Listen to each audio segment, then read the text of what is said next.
প্রিয় দর্শক, বিশ্বকাপ ফুটবল নিয়ে প্রথম আলোর আয়োজন বিশ্বকাপের আলোয়। বিশ্বকাপের আলোয় আমরা প্রতিদিন আগের দিন হয়ে যাওয়া ম্যাচ, সামনে যে ম্যাচগুলো আছে, এটা আমাদের থাকবে মূল আলোচ্য বিষয়। কিন্তু আমরা আসলে আমাদের এই আলোচনাটা শুধু এর মধ্যে সীমাবদ্ধ রাখবো না। আমরা আসলে কোনো না কোনো অতিথিকে ডেকে এনে তার সঙ্গে এই বিশ্বকাপ ফুটবল নিয়ে গল্প করব। আজকে যেমন আমরা গল্পের বিষয় ঠিক করেছি, এ যেন মেসি বনাম এমবাপ্পে। কেন বিশ্বকাপটাকে আমরা মেসি বনাম এমবাপ্পে বলছি, সেটা আপনারা কিছুক্ষণ পর আমাদের আলোচনা শুনলেই বুঝতে পারবেন। এবং সেই আলোচনায় আমার সঙ্গে আজকে আছেন জাতীয় দলের সাবেক অধিনায়ক মামুনুল ইসলাম। মামুন, আপনাকে স্বাগত। থ্যাংক ইউ ভাইয়া।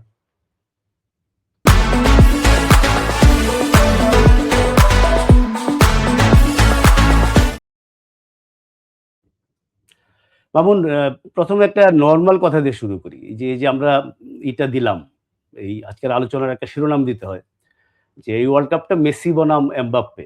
এটা কি ঠিক আছে আপনার কাছে? হ্যাঁ, এটা ট্রু। কারণ হচ্ছিল ব্যাক টু ব্যাক ম্যাচে তাদের যে গোলের কম্পিটিশন, মেসি ফার্স্ট ম্যাচে হ্যাটট্রিক, এমবাপ্পে 2 গোল, আবার মেসি কালকে 2 গোল করেছে, এমবাপ্পে 2 গোল। তো এটা তো আপনাকে এটা আপনার ডিভাইড প্রতিদ্বন্দ্বী না, এটা হচ্ছিল দুইজনের, একজন একজনের থেকে বেটার ফুটবল খেলাটা একজন একজনের থেকে ওয়ার্ল্ড কাপের শেষে কোথায় যেতে পারে সেটার কম্পিটিশন স্টার্ট হয়েছে। আর এই কম্পিটিশনের মধ্যে আপনার এই আলোচনা তাদের মধ্যে না, এই আলোচনা যারা আমরা দর্শক, আমরা যারা খেলা ফলো করি, ওয়ার্ল্ড বিশ্বে যারা খেলা ফলো করে, তারা এই দুইজনকে নিয়ে দ্বন্দ্ব, তর্ক বিতর্ক, পজিটিভ নেগেটিভ যেটাই আলোচনা হোক, এই ধরনের কথা চলে আসবে এমবাপ্পে না মেসি। যাক, আমি একটু নিশ্চিন্ত হলাম যে আমাদের শিরোনামটা ঠিক আছে। তো এটা খুবই ইন্টারেস্টিং লাগছিল যখন আমরা এটা ঠিক করি যে আমরা তো আমাদের ইনফ্যাক্ট আপনি তো আমার প্রায় খুব বেশি ছোট হবেন না। 10-15 বছরের ছোট। আমি এত বুড়া না, আপনি বুড়া না, আমি দেখতে আপনাকে ইয়ং লাগে। আপনি তরুণ। আমরা তো আসলে আমাদের এই জীবনটা মেসি বনাম রোনালদো কাটিয়ে দিলাম, এখন এটা মেসি বনাম এমবাপ্পে বলছি। এবং এটা আসলে অ্যামেজিং যে বিশ্বকাপে গোল্ডেন বুট নিয়ে কম্পিটিশন হয় সব ওয়ার্ল্ড কাপেই, হাই স্কোরের যে বুট এন্ড বল নিয়ে। বলটা ধরেন আমরা যদি গুনতে পারি না, বলটা আমরা একটা ধারণা করি যে এরা ভালো খেলছে, গোলটা আমরা জানি যে 4টা 3টা, তাহলে সম্ভাবনা কার। এমবাপ্পে অলরেডি গোল্ডেন বুট পেয়েছেন, মেসির একটা জিনিসই বাদ আছে। তো এইটা 2 ম্যাচ শেষে, এটা অবিশ্বাস্য একটা ব্যাপার। কারণ 1954 বিশ্বকাপের পরে কখনো এটা হয় নাই যে 2 ম্যাচ পরে 3 জন প্লেয়ারের কমপক্ষে 4টা গোল আছে। তৃতীয় জন যিনি আর্লিং হল্যান্ড, তার কথা আমরা একটু পরে আসবো। মেসি আর এমবাপ্পে নিয়ে কথাটা বলিনি যে পুরো জিনিসটা, আমি যদি মেসি নিয়ে পুরনো কথাগুলো আপনাকে বলতে বলি, কালকে স্কালোনি ম্যাচ শেষে বলেছে আসলে আমি নতুন কি বলবো। এটা বার্সেলোনায় যখন মেসি খেলতেন সেই প্রবলেমটা হতো। প্রতি ম্যাচ শেষে কোচের কাছে সাংবাদিকরা যেতেন। এখন বিশেষণ তো শেষ, সব বলা হয়ে গেছে। আপনি নিজে কতটা বিস্মিত যে 39 বছর, কালকে মেসির জন্মদিন, 39 নম্বর। আপনি নিজে কি অনেস্টলি বলেন যে আশা করেছিলেন যে ইন্টার মায়ামিতে খেলে এই ইন্টার মায়ামি তো ডেফিনিটলি ইউরোপিয়ান ফুটবল লিগগুলোর মতো কম্পিটিটিভ, সেইখানে মেসি এসে মনে হচ্ছে যে আগের চেয়ে বরং আরো বেশি এনার্জি, এটাকে আশা করেছেন? বেটার পাওয়ার ইউজ করা মাঠে না, এটা আসলে আমি বিশ্বাস করি। কেন বিশ্বাস করতাম? যখন সে ওই জায়গায় ইন্টার মিয়ামিতে গিয়েছিল, তখন অনেকেই বলেছিল যে মেসি এমন একটা লিগ খেলতে গেছে যে লিগ টপ 10 লিগের মধ্যে একটাও না। তাহলে আস্তে আস্তে ওই লিগটাকে সে আস্তে আস্তে নিয়ে আসলো একটা জায়গায়, মানুষের যে ফলো করার জায়গায় চলে আসে, কম্পিটিশনের জায়গা। আপনার champions league, Spanish league, Bundesliga, English লিগের যারা চুক্তি শেষ হয় তারা সবাই যেমন সৌদি আল নাসের বা অন্য কোনো ক্লাবে জয়েন করতো, এখন সবাই আমেরিকান লিগটাতে সকার লিগে জয়েন করে, MLS এ। দেখবেন যে ওই লিগটা একটা, আপনি যদি 4 বছর পর চিন্তা করেন, ওই লিগের কিন্তু একটা স্ট্যান্ডার্ড হয়ে চলে আসছে। কারণ মেসির কারণে ওই লিগের মর্যাদা বাড়লো, যেটা একসময় ধরুন পেলে বেকেনবাওয়ারকে নিউ ইয়র্ক কসমস নিয়ে গিয়েছে। না, এটাই আপনার যখন মেসি ওই লিগে খেলতে যায়, আমি এজ এ আপনি আমাকে প্লেয়ারলি বলেন আর নরমালি আমরা যারা ফুটবলের সঙ্গে জড়িত, যারা ফুটবল খেলি বা এখন খেলা ছাড়ছে, এখন তো কোচিং লেভেলে জড়িত, আমার কাছে একটা জিনিস বিশ্বাস, ওই লিগটা চুজ করছে একমাত্র কারণে এইজের সঙ্গে সঙ্গে ইনজুরি হওয়ার প্রবণতাটা অনেক বেশি থাকে। ওই লিগে কিন্তু ইনজুরি হওয়ার প্রবণতা ওর জন্য খুব কম, কারণ ম্যাচের ইন্টেন্সিটি খুব কম থাকে। বিষয়টা হচ্ছিল ওর ফিট থাকাটা খুব ইম্পর্টেন্ট ছিল এবং 4টা বছর কিন্তু সে সিজন শেষ করছে ফিট থেকে। তার ফিটনেসে, তার ইনজুরিতে কোনো একটা জায়গায় সে পিছনে ব্যাগে আসে নাই এবং সে খুব মানে চিন্তা করে ওই লিগটা ওই লিগে জয়েন করেছে এবং দেখবেন 4টা বছর পর সে কিন্তু সাকসেসফুল ওই জায়গায় এবং কোনো বিগ ইনজুরি নাই, কোনো মানে ক্লাবের সঙ্গে বা কারো সঙ্গে কোনো দ্বন্দ্ব নাই, প্লেয়ারদের সঙ্গে কোনো দ্বন্দ্ব নাই। বাট সে ওই জায়গাটাকে এনজয় করার পর যখন আপনি ওয়ার্ল্ড কাপে আসলো, তখন আপনি ২টা ম্যাচে চিন্তা করে দেখেন আপনি কোন মেসিকে দেখলেন। ফার্স্ট ম্যাচে তো আমি একবার ওর চেজিং দেখে চিন্তা করতেছিলাম ৩৮ বছর আগে লাস্ট ওয়ার্ল্ড কাপে মেসি এত প্রেসিং করে নাই। একদম। লাস্ট 5 and 10 মিনিটস ও যে প্রেসিংটা করছে এবং উইথআউট বলে তার গতি কমেছে। বাট আপনার তার যে এক্সট্রাঅর্ডিনারি কোয়ালিটি, যেটা তার থেকে বল ডিফেন্স না নেওয়া এবং সুন্দর ইনসাইডে ডিপ পাস, এগুলো তার কমে নাই। ওগুলো তো কমার জিনিস না। আমার যেটা বিস্ময়কর লেগেছে যে ধরেন মেসির খেলা আমি মাঠে বসে দেখেছি। বেশ কিছু ম্যাচ দেখেছি ৩-৪ ওয়ার্ল্ড কাপে। তো আপনি ভালো বুঝবেন যে টেলিভিশন তো খালি বল দেখায়। বল যেখানে ওখানে। বল ছাড়া প্লেয়ার কি করছে দেখাচ্ছে না। এবং মেসির মতো কোনো প্লেয়ারকে আমি দেখি নাই এরকম বল ছাড়া একদম চুপচাপ দাঁড়ায় থাকতে। অলমোস্ট মানে নিশ্চল হয়ে দাঁড়িয়ে থাকে। সেইখানে এইবার মানে তাকে মনে হচ্ছে যে সবচেয়ে বেশি তৎপর। এটা আমার কাছে একটু বিস্মিত করেছে। ইভেন যে পেসের কথা বললেন, কালকে যদি আপনি সেকেন্ড গোলটা বলেন বা ফার্স্ট গোলটা বলেন, মানে যে স্পিডে সে গেল সেটা তো তার তো সারা জীবনেই এটা ছিল। কিন্তু এটা মনে হলো যে হি লস্ট নাথিং। দেখেন, সর্বপ্রথম হচ্ছিল আপনার মেসি হলো এক্সট্রাঅর্ডিনারি একটা প্লেয়ার। রাইট। তার আমরা সাধারণের নিয়ম দিয়ে তাকে বিচার করার চেষ্টা করছি। তার তার পজিশন নেওয়াটা, পজিশন অ্যাটাকিং জোনে পজিশনে আসাটা এবং তার স্ক্যানিং ক্ষমতা অন্য কোনো প্লেয়ারের নাই। আপনি যতগুলি 5টা গোলের মধ্যে আপনি 5টাই গোল দেখবেন সে কোন জায়গা থেকে মুভ করেছে এবং সে এমন একটা জায়গায় দাঁড়িয়েছে যে জায়গাটায় স্পেস ক্রিয়েট করেছে, তারই নেওয়া স্পেস ক্রিয়েট, কিন্তু অন্যজন স্পেস ক্রিয়েটটা তাকে করে দেয় নাই, সে স্পেস ক্রিয়েটটা নিজে থেকে করা। সে জানে যে ওই জায়গাটা গেলে তার জন্য একটা সেফ জোন, সে ওই জায়গায় স্পেস পাবে। ফার্স্ট গোল দেখেন, সেকেন্ড গোল রিবাউন্ডে দেখেন, থার্ড গোল হাফ ফিল্ড থেকে আস্তে কচ্ছপের মতো যাচ্ছিল। যখন সে স্ক্যান করে দেখে তার জোনটা ফ্রি জোন, খালি জোন, ওই জায়গাটায় সে মুভ করা। বল কিন্তু একটা জিনিস খেয়াল করে দেখবেন, আর্জেন্টাইন প্লেয়াররা যখন অ্যাটাকিং সাইডে ক্রসে যায় তখন কিন্তু তারা কাউকে দেখে না, খালি একজনকে দেখে, মেসি কোথায় এবং মেসির স্পেসটা, ফাঁকা স্পেসটা কোথায়, ওই স্পেসটাই কিন্তু মেসি নেই। ও তো আগে রান করে না, স্পেস ক্রিয়েট করে, দেন ওই স্পেসে সে মুভ করে এবং বলটা টাচ দেয়। আপনি 5 গোলই দেখবেন, 5 গোলই সেম। লাস্টের গোল যেটা, এটা লাস্টের গোল, এটা আসলে গোল করার কথা ছিল আলভিরাসের, কিন্তু ভাগ্য মেসির কাছে বলটা আসলো। মেসি সেকেন্ড যেটা আপনার ফাইটে, সেই ফিনিশিংটা তো দুর্দান্ত, পায়ের ফাঁক দিয়ে যেভাবে প্রিসিশনটা। সবচেয়ে বড় বিষয় হলো 50 ডিফেন্ডার 50 সে কিভাবে কুইক শুটিংটা করলো, পা ফার্স্টে বলে লেগেছে, তারপর ডিফেন্ডারের পায়ে লেগেছে পা, কিন্তু ওই জায়গাটাতে ইনজুরি হওয়ার সম্ভাবনা ছিল, বাট সে স্ট্রংলি খুব পাওয়ার শুট করেছে। আমি মনে করি যে মেসির ব্যাপারে যদি আপনি বলতে যান, আজকে সারাদিন যাবে, কালকে সারা রাত যাবে, বাট বলে শেষ করা যাবে না। আপনি নেক্সট ডের জন্য ওয়েট করেন, নেক্সট ম্যাচের জন্য ওয়েট করেন, আবার কি হতে পারে, ওয়ার্ল্ড কাপে আরেকটা কি চমক বাকি আছে ওইটা হতে পারে। অলমোস্ট সব রেকর্ড, ওয়ার্ল্ড কাপের রেকর্ড সে ভেঙে দিয়েছে। আরেকটা রেকর্ড তার কাছে আছে, সেটা হলো অ্যাসিস্টের রেকর্ড। 8টা অ্যাসিস্ট ওয়ার্ল্ড কাপে আরেকজনের প্লেয়ার ছিল, আসলে আমি নাম জানি না, বাট এই 8টা অ্যাসিস্টটা, আলভারেজ গোলটা করলে কিন্তু অ্যাসিস্টের রেকর্ড ভেঙে যেত সঙ্গে। বাট আমাদের আসলে যারা আমরা মেসি ভক্ত বা আমরা যারা মেসিকে ফলো করি, যে মেসির ফুটবলটাকে আমরা উপভোগ করি, এনজয় করি, আসলে আমরা সৌভাগ্যবান।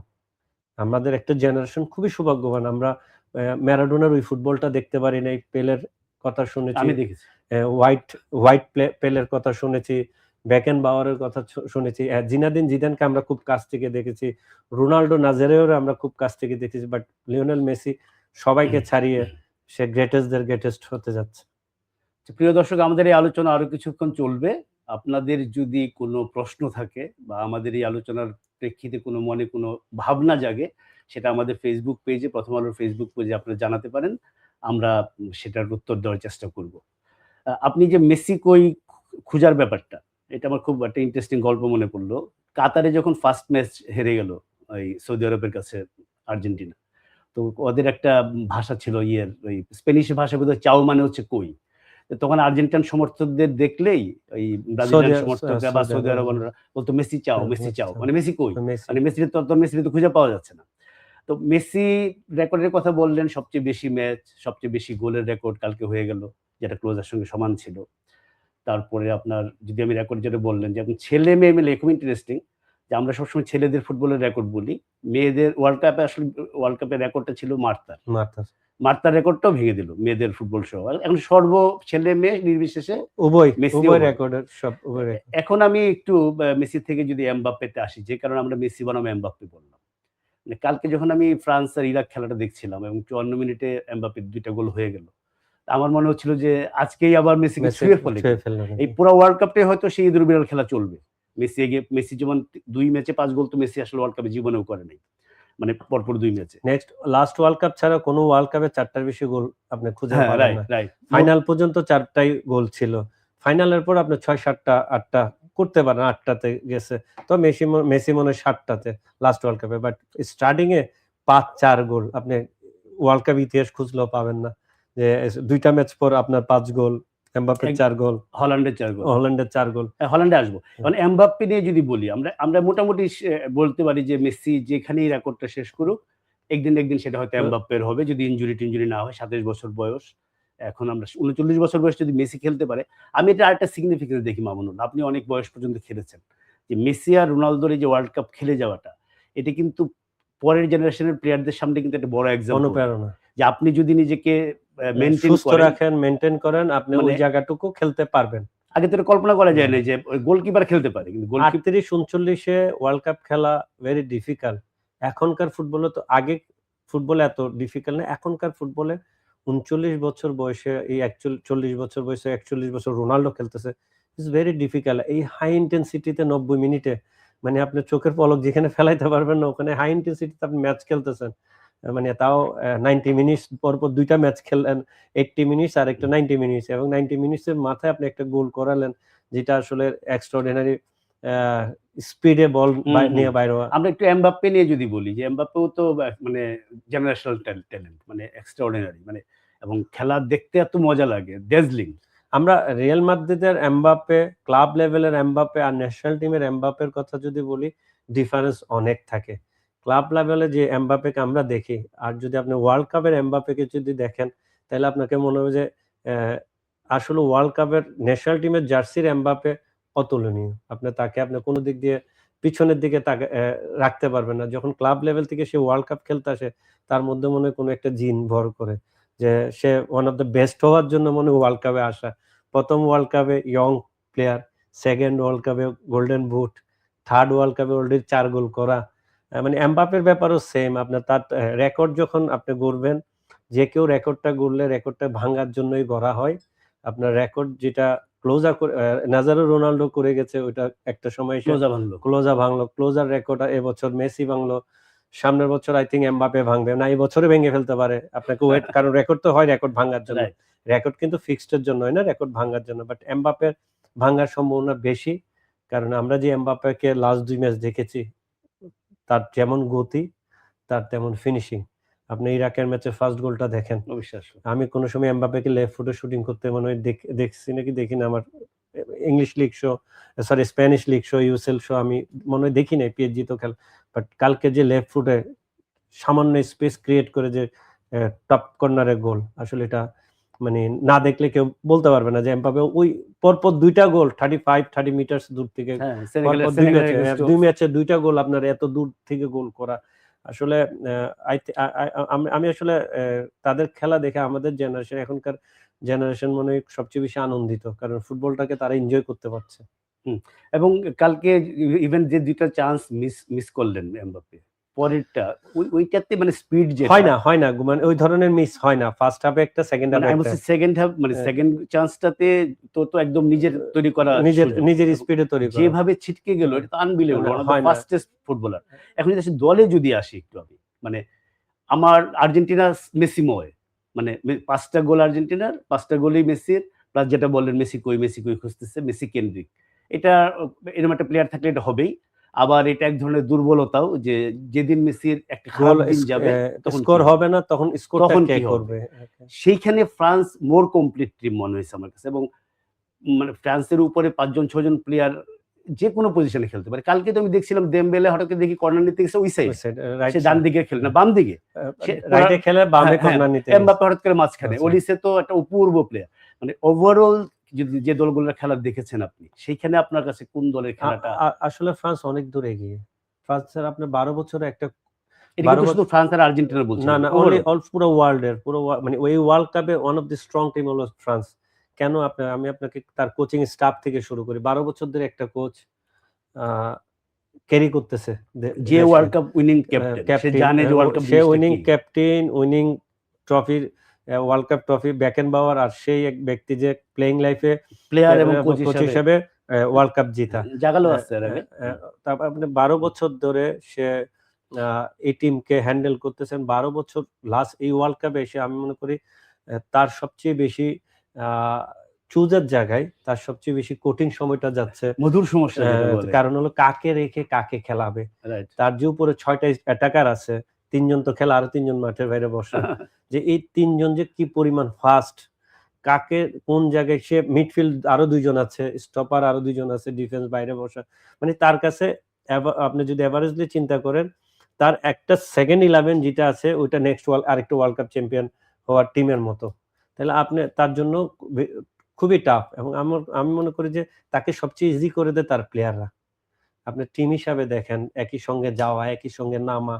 আমি সবচেয়ে বেশি এই ম্যাচ না, আমি সেনেগালের ম্যাচে ফার্স্ট গোলটার দিকে চিন্তা করেন, গোল হচ্ছে না, গোল রিসিভ করতে যাচ্ছে, এমবাপ্পে যে ক্রিয়েট করে স্পেসে, এই অলিসার যে বল পাসিং এবং এমবাপ্পের যে কুল ফিনিশিং, আপনি গোলকিপার দেখলো না, বার দেখলো না, জাস্ট একটা স্পেস ক্রিয়েট করলো, ওখানে 4টা ওভারলোড করলো, বলটা মাঝখানে খালি জায়গায় অনলি ডেলিভারি করলো, এমবাপ্পে যায় শুধু ফিনিশ টাচটা করলো। তার আপনি সেকেন্ড গোল দেখেন, সেকেন্ড গোল আপনি আস্তে করে এমবাপ্পে কি করছে, আপনি স্টপারকে এক কোণায় নিয়ে চলে গেছে, তার যে ব্রোকালি আস্তে করে ওই ফাঁকা জায়গাটাই মুভ করলো, বারকোলা যে তার ফাঁকা জায়গাটাই মুভ করলো, এমবাপ্পে ডিফেন্ডার নিয়ে আসলো আর বারকোলা ওই জায়গাটাই মুভ করলো। আনবিলিভেবল, মানে এত, মানে তাদের যে আন্ডারস্ট্যান্ডিং উপরে, এবং এত স্মুথ ইন্টারচেঞ্জ করতেছে পজিশন, তারাতে মানে আপনার মনে হয় যে টিম হিসাবে যদি অঘটন না ঘটে, ফ্রান্সকে রাখা যে কোনো টিমের জন্য ডেঞ্জার। কালকে আমার মানে ফ্রান্সের প্রথম 2টা ম্যাচ দেখে মনে হচ্ছিল যে ওয়ার্ল্ড ফুটবলে তো কতগুলা বড় বড় ঘটনা ঘটে, একটা টিম এসে পুরো জিনিসটা চেঞ্জ করে দেয়। হাঙ্গেরি 54 এর টিম যেটা, ওইটা ফার্স্ট আসছিল, এর একজন ফিক্স ছিল যে 9 নম্বর হচ্ছে স্ট্রাইকার, সে বক্সে থাকবে, ওই যে 7 নম্বর উইঙ্গার, সে উইঙ্গে থাকবে, রাইট উইঙ্গে থাকবে। কিন্তু কালকে যে ওদের ইন্টারচেঞ্জ দেখে মনে পড়ছিল যে ওই মানে ম্যাজিক্যাল মেগিয়ার্স যাদেরকে বলা হতো পুস্কাসের টিম, কে কোথায় খেলতেছে, এত ফ্লুইড, এত মানে এত রোটেশন করে তারা, আপনার এগেইনস্ট টিমের জন্য খুব টাফ হয়ে যায়, কে কারে মার্ক করবে, কারণ এত পরিমাণ রোটেশন, মিডফিল্ডের রোটেশন, উইঙ্গারের রোটেশন, তার মধ্যে right back left back overlap করতেছে, মানে আপনার মানে চোখের পলক না পড়তে আপনি কোন জায়গায় একটা স্পেস ক্রিয়েট হচ্ছে, যে কোনো জায়গায় তারা মুভমেন্ট করতেছে। মানে আমি বলবো যে এই ওয়ার্ল্ড কাপের যতগুলি ম্যাচ দেখছি, ফ্রান্স ইজ বেস্ট টিম, যদি ওদের কোনো খারাপ দিন ডে না আসে। হ্যাঁ, সেটাই, ওয়ার্ল্ড কাপ যে সবসময় সেরা দলই জিতবে এমন কোনো কথা নাই। আমরা একটু হল্যান্ড একটু অনারেবল মেনশন করা উচিত। 28 বছর পর নরওয়ে বিশ্বকাপে এসেছে, এটাতে তার বড় অবদান আছে। এবং আউট অ্যান্ড আউট স্ট্রাইকার যদি বলি, শুধু গোল স্কোরার, যারা গার্ড বোলার ছিলেন, যার রেকর্ড নাম্বার 9, ওটা যদি ধরি প্রবাবলি ওয়ার্ল্ডের বেস্ট। তো হল্যান্ডেরও 4 গোল 2 ম্যাচে।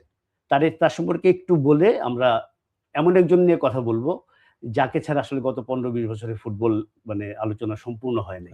মেসির মতো তার কথাও আসছে, আমার মনে নামটা আপনি বুঝতে পেরেছেন। হল্যান্ডের স্পেশাল কোয়ালিটি, আমার তো একটু রোবট লাগে না, তাকে যদি আপনি দেখেন, একটা স্ট্রাইকারের যে মুভমেন্ট বলেন, ফিজিক্যাল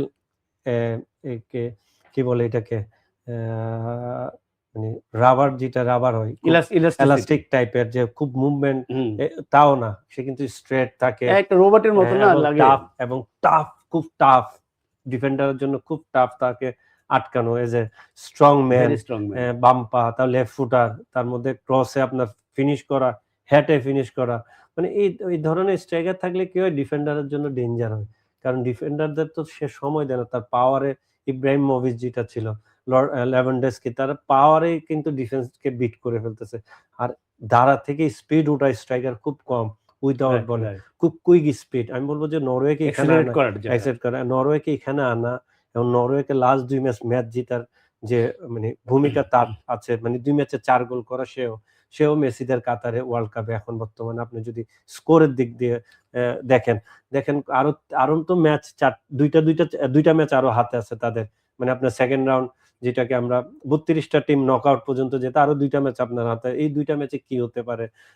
আরেকটা করে ম্যাচ আছে, এই গ্রুপে একটা করে আপনার, তারপর রাউন্ড কোয়ালিফাই তো সবাই করবে। মানে আপনি 32 থেকে আমি 32 থেকে শুরু হচ্ছে মনে করেন, 32 থেকে শুরু হবে, কারণ এখন গ্রুপে আপনার ডেড গ্রুপ নাই, বিকজ অফ একটা গ্রুপে 3টা টিম যাবে। বেলজিয়াম উরুগুয়ে কিন্তু on the brink of eliminating, মানে তারা আউট হয়ে যাবে। আপনাকে এইভাবে একটা জায়গায় এসে আপনাকে থাকতে হবে, বাট এটা আপনাকে থার্ড ম্যাচ যদি তারা দুইজনে যদি ড্র করে, তাহলে আমরা ওই জটিল হিসেবে না যাই। একটা হলো যে মানে খুব ইজি গ্রুপ থেকে আপনি যাওয়াটা এখন আপনি ওয়ার্ল্ড কাপটা স্টার্ট করবেন 32 থেকে, যে এই যে এখন বড় টিমের সঙ্গে বড় টিমের খেলা হবে।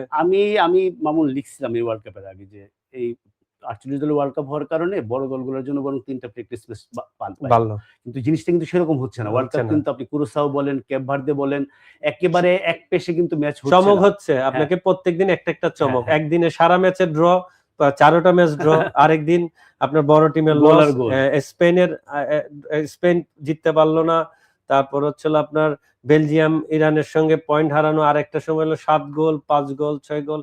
আবার ওয়ার্ল্ড কাপের সব কিন্তু রেকর্ড সবচেয়ে বেশি গোল অলমোস্ট হয়ে গেছে, 100টার উপরে গোল হয়ে গেছে। আপনাকে এই সময় পর্যন্ত আপনাকে ওয়েট করতে হচ্ছে যে নতুন দিনে কি ঘটনাটা ঘটতে পারে, মানে ভেরি এক্সাইটিং একটা ওয়ার্ল্ড কাপ হচ্ছে। আচ্ছা, একটা তো মানে জাস্ট এটা বলি যে Mbappe Haaland going to face each other. পরের ম্যাচটা হচ্ছে নরওয়ে ফ্রান্স ওই গ্রুপে। এটা তো একটা, তারা হয়তো সরাসরি মুখোমুখি হবে না, দুজন থাকবে দুই মাথায়, কিন্তু এটা একটা খুব এক্সাইটিং একটা ম্যাচ হবে দেখার জন্য। নরওয়ের খেলাটা কেমন লাগলো? না আমার কাছে আপনি যদি অনেকে বলতেছে ডার্ক হর্স, আপনাকে মানে আন্ডারডগ টিমের মধ্যে যদি আপনাকে সারপ্রাইজ করতে পারে, 3টা দল আপনাকে সারপ্রাইজ করতে পারে। একটা হলো জাপান, সেকেন্ড হচ্ছে কোরিয়া, সেকেন্ড হচ্ছে নরওয়ে, আর থার্ড হচ্ছে ইউএসএ। তাদের প্লেইং স্টাইল যদি আপনি খেয়াল করে দেখেন, বেশিরভাগ ইউএসএর প্লেইং স্টাইল যদি আপনি দেখেন, খেয়াল করলে অস্ট্রেলিয়ার মতো দলকে আপনাকে 2-0 গোলে হারালো, এবং ফার্স্ট হাফ ডমিনেট করা, সেকেন্ড হাফও সুযোগ ক্রিয়েট করা, মানে সবকিছু মিলে মানে ম্যাচুর টিমের মতো ফুটবল খেলা। আপনাকে এই 3টে টিমের মধ্যে আপনার এরা চমক হইতে পারে। আপনাকে তারা কোয়ার্টার ফাইনাল সেমিফাইনালও খেলতে পারে, যদি আমি বললাম না যে বড় কোন দিন অঘটন ঘটে কেউ জানে। যখন আপনার নকআউট শুরু হবে তখন তো অন দ্যাট পার্টিকুলার ডে তে কে ভালো খেলে, ওই সময় তো আসলে আপনাকে সেকেন্ড রিকভারি করার কোনো সুযোগ থাকবে না, অন্য প্রেসার। আচ্ছা, আমরা এখন যার কথা বলছিলাম শেষে দেখিয়ে দিচ্ছি যার কথা, ক্রিস্টিয়ানো রোনালদো। তো ক্রিস্টিয়ানো রোনালদোর এই ওয়ার্ল্ড কাপে আসাটাই একটা বিস্ময়। লাস্ট ওয়ার্ল্ড কাপে যখন তিনি কাঁদতে কাঁদতে টানেল দিয়ে বেরিয়ে গেলেন, ওই দৃশ্যটা সবার মনে হয়েছিল যে বিশ্বকাপে রোনালদো লাস্ট সিন হচ্ছে এটা, উনি কাঁদতে কাঁদতে টানেল দিয়ে ভিতরে ঢুকে যাচ্ছে। সেখান থেকে তিনি ফিরে এসেছেন, এইটাই একটা বড় অ্যাচিভমেন্ট। কিন্তু ফিরে আসার পরে ফার্স্ট ম্যাচে ডিআর কঙ্গোর এগেইনস্টে, মানে এই রোনালদোর জীবনে এই ধরনের কথা তো কখনো শুনতে হয়নি যে একসময় পর্তুগালকে বলতো রোনালদো ও বাকি 10 জন, এখন বলতেছে বাকি 10 জন ও একটা মূর্তি, যে রোনালদোর কোনো রোল নাই। আজ হলো উজবেকিস্তানের সাথে খেলা রোনালদোর। তো রোনালদোর কেরিয়ারের সবচেয়ে কি বলবো, মানে বহু জবাব দিয়েছেন, মুখে বলে জবাব দেওয়ার জন্য খেলি না, কিন্তু আসলে প্লেয়ারদের ভিতরে থাকে এটা। তো আজকের এই ম্যাচটা রোনালদোর কেরিয়ারের সবচেয়ে ক্রুশিয়াল ম্যাচ, এবং আপনার কি মনে হয় যে রোনালদো কামব্যাক করতে পারবে উজবেকিস্তানের সাথে? দেখেন, চ্যাম্পিয়ন প্লেয়ার, আপনাকে নো ডাউটলি মানতে হবে এই যে চ্যাম্পিয়ন প্লেয়ার, যে ধরনের কথা আসে এটা আমাদের বাংলাদেশের পক্ষে সম্ভব, সারা পৃথিবীতে হয়েছে, আমরা বলি কেন জানেন না, আমি অবাক। আমরা মেসিকে যে পরিমাণ আর্জেন্টাইন টিম সাপোর্ট করে, তার কিন্তু 10% আমি দেখি নাই পর্তুগালের ম্যাচে রোনালদোকে সাপোর্ট করতে। উল্টা আমার কাছে মনে হয়েছে পর্তুগালের প্লেয়াররা রোনালদোকে বল না দিলে তারা হ্যাপি থাকে। এই ধরনের মেন্টালিটিতে যখন আপনি একটা টিম যাবে, তখন আপনাকে ইন দ্য ফিল্ড ফেস করতে হবে। আপনি যদি চিন্তা করেন, আমরা রোনালদোকে নিয়ে কোশ্চেন করি, আমরা যে রোনালদোকে চিনি, ওই রোনালদোকে ওই ম্যাচে আমরা দেখতে পাইনি। এটা একটা ফ্যাক্ট। আর সেকেন্ড ফ্যাক্ট হচ্ছিল, ঠিক আছে রোনালদো কিছু করতে পারলো না, আর 10 প্লেয়ার মিলে কি কিছু করতে পারলো না? আপনার 10টা প্লেয়ারের মুভমেন্ট দেখেছেন ওই ম্যাচে? আমার মনে হয় না কেউ ওই ম্যাচে one of the best match খেলছে পর্তুগালের কেউ। আমার কাছে মনে হয় নাই। আমি এর আগে একটা শোতে বলেছি, আমরা রোনাল্ডোর দিকে ফিঙ্গারটা দিয়ে বসে আছি। আমি বাদ দিলাম রোনাল্ডো, বাট পর্তুগালকে তো আপনারা চ্যাম্পিয়ন বলতেছেন। একটা জেনারেশন এখন বলে যে নিউ চ্যাম্পিয়ন হতে দেখা যাচ্ছে পর্তুগাল টিম। হ্যাঁ, যদি কেন? আপনি on on paper papers man to man variation করেন, প্লেয়ার টু প্লেয়ার ভেরিয়েশন করেন, স্ট্রং টিম। Strong team. তাইলে আদার্স প্লেয়ার কি করলো? আচ্ছা, এটা এটা রিলেটেড তো ওয়ান ম্যান শো টিম না। এখানে আপনি যদি ব্রুনো ফার্নান্দেজ আছে, তারপর হচ্ছে হলো ভিতিনিয়া আছে, ভিতিনিয়া, যাদের বল দেওয়ার কথা। আপনার এখানে চ্যাম্পিয়ন্স লিগ খেলা চ্যাম্পিয়ন টিমের ৩ জন মিডফিল্ডার আছে। আপনি কেমনে তাদেরকে আউট করবেন? এক্সট্রাঅর্ডিনারি মুভমেন্ট তো যেকোনো একজন করলেও পারে। রাইট। আমি কেন রোনাল্ডোর দিকে তাকায় থাকবো? হ্যাঁ, ঠিক আছে, আমরা বুঝলাম, আমরা ধরলাম। আমি নিজে পার্সোনালি রোনাল্ডোকে চিনি, ওই রোনাল্ডোকে আমরা মাঠে দেখি নাই। রোনাল্ডোর কোনো কিছুই আমরা মাঠে দেখতে পাইনি। মানে আদার্স প্লেয়ার কি করছে? রোনাল্ডো কিন্তু অনেক স্পেস ক্রিয়েট করে রেখেছিল মাঠের মধ্যে playing line.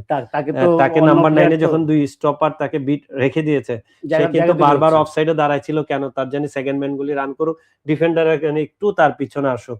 Second man run করে জানি বলগুলি নিতে পারো। যে মিডফিল্ডার সেও বল দিতে পারলো না, যে উইঙ্গার সেও উইদাউট বলে রান করতে পারলো না। তা আমি মনে করি যে আপনার যে জায়গায় কোশ্চেনটা, যে জায়গায় স্ট্রং জায়গায়, যে আমি ওই রোনাল্ডোকে কি আমরা দেখতে পাবো নাকি? একজন আমি মনে করি রোনাল্ডো চ্যাম্পিয়ন প্লেয়ার। না, এই বিষয়ে তো কোনো সন্দেহ নেই। এটা সর্বকালের সেরাদের একজন। সর্বকালের সেরাদের একজন। তার কাছে ওয়ার্ল্ড কাপ না থাকুক, তার কাছে ইউরো আছে।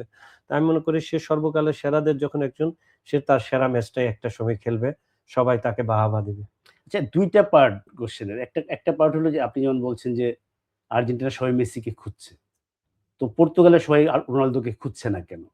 মানে মেসি আর রোনালদো ২ জন তো মানে মানে আর্জেন্টিনা দলের জন্য মেসি যা, পর্তুগাল দলের জন্য রোনালদো তাই।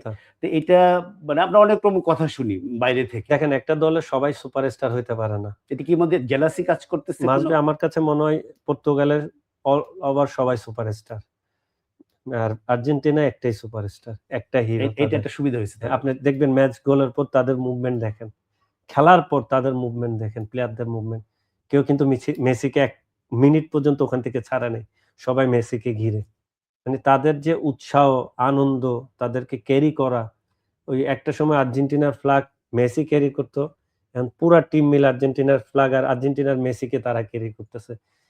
এই জায়গাটুকুতেই পর্তুগাল আর্জেন্টিনার থেকে পেছনে। এটা কি পর্তুগালের বাকি প্লেয়াররা তারা মনে করছে আমরাও কম না, কাজে আমরা কেন করি? মানে আপনার মানে একটা টিমে যখন আপনার ৪-৫ জন সুপারস্টার থাকবে, তখন এতে ক্ল্যাশ হবে, ইগো হবে।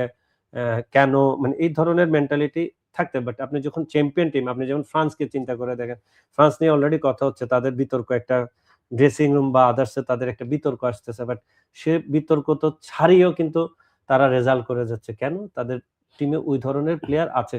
আপনি আজকে এমবাপ্পেকে স্টপ করেন, আপনি নিজে বলতে পারবেন। বাকুলি বলেন, আপনার এই যে কেউ নাম একটা বলবেন, অসিলাস বলেন, যে কেউ একজন এসে গোল করে দিয়ে ম্যাচ জিতে নিবে। এটাই হলো একটা টিমের চ্যাম্পিয়ন টিমের যতটুক মানে পাওয়ার থাকতে হয়, অতটুক পাওয়ার ফ্রান্সের আছে। আচ্ছা, একটা পার্সোনাল কোয়েশ্চেন করি আপনাকে। এটা অন্যভাবে নিয়েন না। আপনি ধরেন ক্যারিয়ারের একটা বড় সময় আপনার ক্লাবে, ন্যাশনাল টিমে, যেহেতু আপনি প্লে মেকার ছিলেন, আপনি মেইন প্লেয়ার হিসেবে খেলছেন। আপনার নামটা ক্যাপ্টেন ছিলেন। আপনার নামটা লিখে বাকি ১০ জনের নাম লেখা হইছে। রোনালদোর ক্ষেত্রেও তাই। রোনালদো ওই পর্তুগালের গত ওয়ার্ল্ড কাপে কাতারেই তাকে ফার্নান্দো সান্তোস ড্রপ করলেন। ফার্স্ট 11 নিলেন না। আমি ওইদিন লোসাইল স্টেডিয়ামে ছিলাম। এটা আনবিলিভেবল একটা মানে অবিশ্বাস্য। কারণ ওয়ার্ল্ড কাপ ইতিহাসে কখনো এই ঘটনা ঘটেনি। রোনালদোর চেয়ে অনেক লেস কোয়ালিটির প্লেয়ার কিন্তু টিমের মেইন প্লেয়ার কখনো ড্রপড হয়নি ফার্স্ট 11 থেকে। আপনি তো এটা ফেস করেছেন যে আপনি মামুনুল হচ্ছে ১ নম্বর, এরপর কি আসবে? একটা সময় আসলো বয়স, ফর্ম মিলিয়ে যে আপনি ইরেগুলার হলেন। আপনি হয়তো সাবস্টিটিউট খেলছেন, খেলবেন কিনা ঠিক নাই। এইটা যখন এই পরিস্থিতিটা হয়, এটা ফেস করা কতখানি কঠিন একটা প্লেয়ারের জন্য? দেখেন, এটা আমাদের বাংলাদেশ এনভায়রনমেন্ট আর ইউরোপের এনভায়রনমেন্ট বলতে আপনাকে অনেক ডিফারেন্স খুঁজতে হবে। আমাদের এনভায়রনমেন্ট হচ্ছে হলো জেলাস এনভায়রনমেন্ট। আমাদের এনভায়রনমেন্ট হচ্ছে হলো ইগো এনভায়রনমেন্ট। কেন এত বছর খেলবে? কেন এত বছর ন্যাশনাল টিমের ক্যাপ্টেন্সি এটা করবে? সেলিব্রেট করবে না, উল্টা হচ্ছে এটাই। এটা হলো ইগো থেকে আসা। এটা আমি নিজের চোখে ফ্যাক্ট, আমি নিজে প্রমাণ পেয়েছি। দ্যাটস ওয়াই আমাদের জায়গা থেকে হ্যাঁ, আমি সত্যিকারে বলি, আমি যে আমার প্লেয়ার যারা আমার আন্ডারে খেলছে বা আমি যাদের আন্ডারে খেলছি বা আমি আবার একই সঙ্গে সিনিয়রদের মধ্যে আমি একজন গোলকিপার রানা ছিল, ২ জন আমরা সিনিয়রদের মধ্যে সিনিয়র ২ জন ছিল, জুনিয়র সবাই ছিল। আমি ফর্টিসে ধরেন যারা মানে আমি যে সময় ফুটবল খেলি বা অনেকের জন্ম যে হয়নি বা আমরা যখন ছোট। লিগ স্টার্ট করি 2005 এ অনেকের জন্মই হয়নি। রাইট। যখন আমি ন্যাশনাল টিমে খেলি অনেকের জন্ম হয় না। এখন আমি ওই টিমের সঙ্গে টিমমেট না। তো তাদের থেকে আমি যে সাপোর্টটা পেয়েছি মানে এটা আমার জন্য খুব আমি সৌভাগ্যবান। আপনি নিজেই বললেন যে কোন প্লেয়ার এইভাবে বিদায় হয় না। হ্যাঁ, আপনার শেষটা আমি আসলে খুবই সৌভাগ্যবান। কিন্তু আমি ন্যাশনাল টিম থেকে বিদায়টা নিতে পারিনি এটা বিকজ অফ ইগো। ঠিক আছে? এই ন্যাশনাল টিমে এই ধরনের যখন আপনি প্রবলেম ফেস করবেন, সর্বপ্রথম আপনি চিন্তা করবেন আপনার আশেপাশে কেউ নাই। ইউ অনলি ম্যান মানে এখান থেকে। লোনলি লাগে নিজেকে। আপনি ইউ অনলি ম্যান যে আপনাকে এই জায়গা থেকে ফাইট করে আপনাকে আসতে হবে। আমার ক্যারিয়ার 18 তে আমাকে ক্লোজ করে দেওয়া হয়েছিল। 17 তে, 16, 17 তে চিটাগাং আবাহনীতে যখন আমি সর্বোচ্চ পারিশ্রমিক চিটাগাং আবাহনীতে আমি সর্বপারিশ্রমিক পাওয়া একজন প্লেয়ারকে যখন আমি মাঠের বাইরে বসে চেঞ্জিং এ নেমে খেলতাম, গোল করতাম, গোল করাইতাম, আবার চেঞ্জিং এ আসতাম, আবার 11 নামতাম, গোল করতাম, আবার পরের ম্যাচে চেঞ্জিং এ আসতাম। ওই ফাইট থেকে ওই জায়গা থেকে যখন আমি কামব্যাক করে 21 পর্যন্ত আমি কন্টিনিউ করেছি। এর বিশাল ব্যাপার। আমি এটা জাস্ট আমি অ্যারাউন্ড এ দেখেছি আর আয়নার সামনে যেতাম। আমি নিজের ফিজিকটা দেখতাম। আমার যদি দেখতাম যে আমি ফ্যাটি তখন আমার ওয়ার্কটা আমি মাঠে বাড়ায় দিতাম। আমি কারো সঙ্গে কোনোদিন আমার খুব জিদ, আমার খুব রাগ। খেলবো মানে খেলবো। সে যেই হোক আমি তাকে বিট করে এটা এই রাগ জিদের কারণে আমি মনে হয় ২১ না ২৬ পর্যন্ত খেলতে পেরেছি। হ্যাঁ, এটা বিরাট একটা অ্যাচিভমেন্ট মামুনুল। এবং আপনি যেটা শেষ কথা বললেন এটা দিয়ে শুরু করি, যদি মানে আমিও শেষ করি। রাগ, জেদ, অহংকার পজিটিভ অর্থে যে আত্মসম্মান, যে আমি যেটা ভিতরে বড় প্লেয়ার থাকে, সেটা আমার মনে হয় না রোনালদোর চেয়ে বেশি আর কারো কারো আছে। থাকা সম্ভব। সমান থাকা সম্ভব বা প্রকাশ করা সম্ভব। একবার কত মানুষের মুখে তো অনেক কথা ফেকও ছড়ায়। একবার একটা কথা শুনেছেন, রোনালদো যখন মেসি রোনালদো কে বেস্ট? এটা নিয়ে অনেক আলোচনা। রোনালদো বলছিল, যখন ওয়ার্ল্ড এর বেস্ট প্লেয়ার কে এই প্রশ্ন ওঠে তখন আমি আয়নার সামনে দাঁড়াই। মানে আয়নার সামনে দাঁড়ালে তো ও নিজেকেই দেখে। তো না রোনালদোর ওর একটা জিনিস আছে যে ও কোনদিন নিজেকে সেকেন্ড ভাবে না। ভাবে না। ওর ভিতরে তীব্র একটা এটা হলো ক্ষুধা। তার ওপিনিয়ন।